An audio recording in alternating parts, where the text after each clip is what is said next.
Assalamualaikum warahmatullahi wabarakatuh. Alhamdulillahirabbil alamin, wassalatu wassalamu ala sayidina Muhammadin asyrafil mursalin wa ala alihi wa sahbihi ajmain, amma ba'du.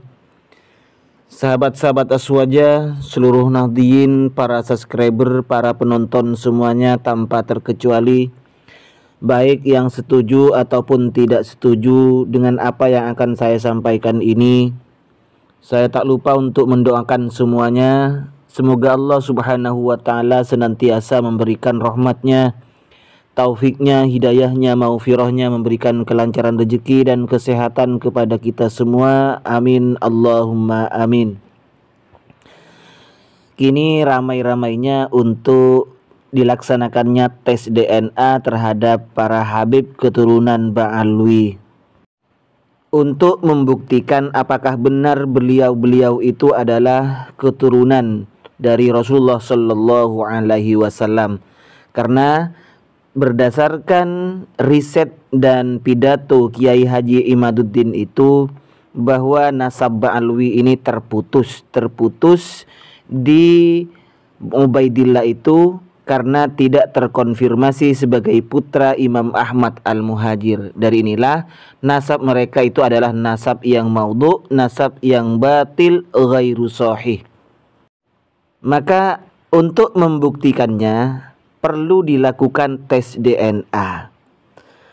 Bagaimana pandangan hukum fikih tentang tes DNA ini? Jadi kita harus tahu dulu DNA dalam hukum fikih ini dimasukkan ke apa. Karena penetapan nasab, cara menetapkan nasab di ulama nasab ataupun ulama fikih itu kan sudah jelas. Pernah saya jelaskan bahwa itu ada 7 dari cara penetapan nasab, sudah berhasil dengan salah satunya, tidak harus semuanya. Yang paling mendekati terhadap proses tes DNA ini ada 2, yaitu al-bayyinah dan al-qiyafah. Al-bayyinah ini adalah pembuktian. Kemudian qiyafah ini adalah sebagaimana membuat sampel kemiripan antara anak dan orang tuanya. Itu namanya qiyafah, sebagaimana pernah terjadi pada zaman Rasulullah Sallallahu Alaihi Wasallam. Nah, kalau al-bayyinah sebagaimana yang pernah diulas oleh Guzaini itu, bayyinah ini adalah syahadah, penyaksian, bukan bayyinah tes DNA. Berarti arahnya adalah ke qiyafah, karena qiyafah itu lebih mirip. Kenapa lebih mirip? Karena melihat kemiripan yang ada pada orang tua dengan anaknya. Ini sama dengan DNA. Kalau kita melihat di dalam kitab Taghayyurul Fatwa ini, fil fiqhil islami, yang dicetak di DKI, cetakan DKI ini masuknya arahnya adalah ke qiyafah DNA itu. Bisa diperhatikan ibarat ini, annal basmata al-warathiyata maqisatun alal qiyafah. Basmah warisiyah ini adalah DNA. Jadi menentukan nasab dengan DNA itu maqisatun alal qiyafah, dikiaskan terhadap qiyafah.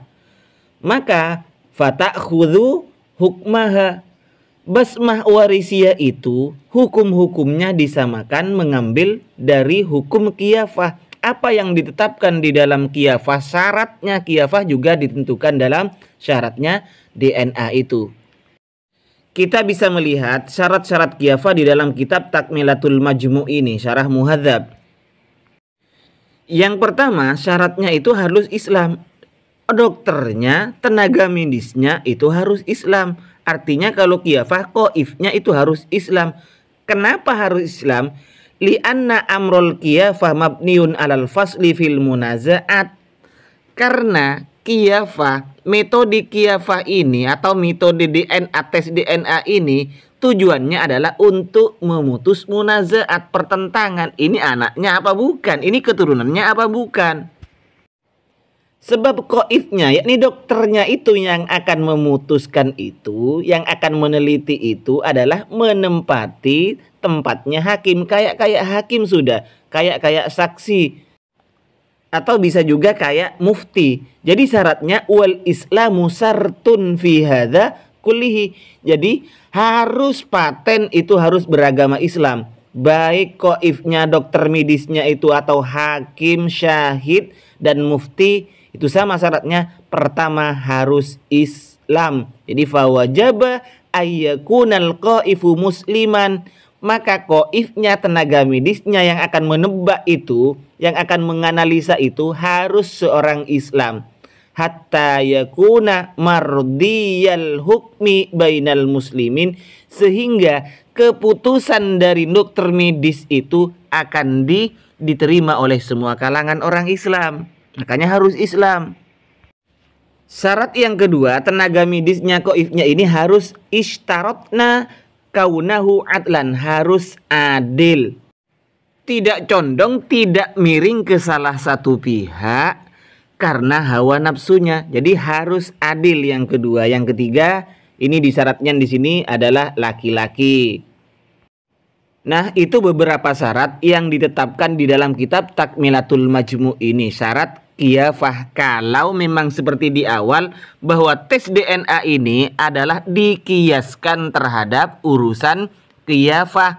Qiyafah itu sebagaimana saya jelaskan tadi adalah melihat kecocokan, tanda-tanda fisik kecocokan yang ada pada anak dan orang tua, sehingga diketahui bahwa ini adalah keturunannya. Itu adalah salah satu cara penentuan nasab, bukan wajib harus seperti itu, tapi itu adalah salah satu cara menentukan nasab.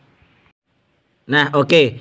Berarti berdasarkan kitab tersebut yang telah saya baca ini, maka tes DNA ini dikiaskan terhadap qiyafah.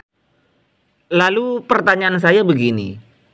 Saya mau bertanya ini karena saya betul-betul tidak ngerti proses DNA itu seperti apa. Bagaimana proses pengambilan sampel itu? Sampelnya itu diambil dari siapa? Yang tahu tolong untuk dijelaskan ini, tenaga medis atau yang kompeten di bidang ini silakan untuk dijelaskan biar kami semua itu paham seperti apa DNA itu. Kirain DNA itu apa, seperti orang nimbang, kata Zuzaka itu nimbang tepung sama seperti itu, apa seperti itu atau gimana? Nah, sekarang proses pengambilan sampelnya itu bagaimana? Diambil dari mana sampelnya itu? Apa dari DNA Nabi?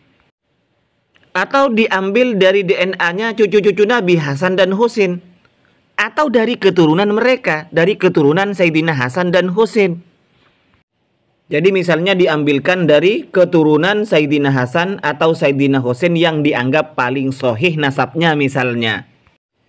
Saya pernah mendengar penjelasan tentang sampel DNA itu katanya diambilkan dari cucu-cucu keturunan Sayyidina Hasan dan Sayyidina Husain yang paling sahih nasabnya. Nah, pertanyaan saya ini semakin timbul pertanyaan saya. Pertanyaan saya, cara mengetahui sahihnya nasab keturunan Sayyidina Hasan dan Husain itu bagaimana caranya? Dari data. Lah, kalau dari data berarti kalau pakai data ini pakai metode cara penetapan nasab. Melalui apa? Metodenya Kiai Imad yang akan kita pakai atau metode-metode dari nasabin sebelumnya. Jadi ini kan blunder juga. Tes DNA terhadap keturunan Sayyidina Hasan dan Husain yang nasabnya paling sahih. Penentuan sahih dan tidaknya nasab, paling sahihnya nasab itu berdasarkan data.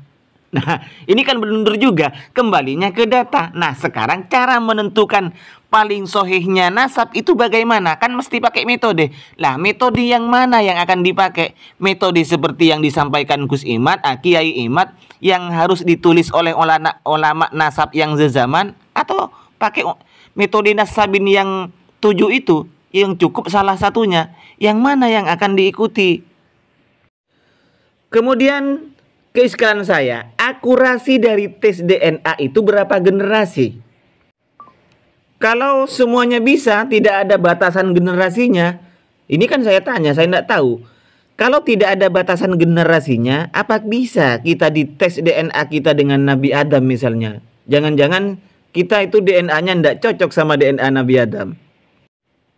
Saya lihat di YouTube itu ada rambut Nabi, darah Nabi, gigi Nabi, itu kayaknya ada di museum itu. Museum di Turki kayaknya kalau ndak keliru. Kalau rambut Nabi sering saya lihat ada beberapa orang dari Habib-Habib di Yaman itu kadang membawa rambut Nabi katanya itu. Nah, apakah di rambut tersebut, di rambut Nabi, darah Nabi, gigi Nabi itu, apakah masih aktif untuk dites DNA? Dengan jarak berapa sudah? 1400 tahun lebih sudah, apakah masih bisa untuk dites DNA itu? Dan ini yang perlu dijelaskan dulu. Perlu dijelaskan terhadap kita-kita semua yang awam tentang DNA ini, biar tidak langsung tes DNA seperti itu, biar tidak seperti orang yang menimbang tepung. Langsung ditimbang 1 kilo, ditepungnya sekian, langsung bisa ketahuan, oh 1 kilo hasilnya.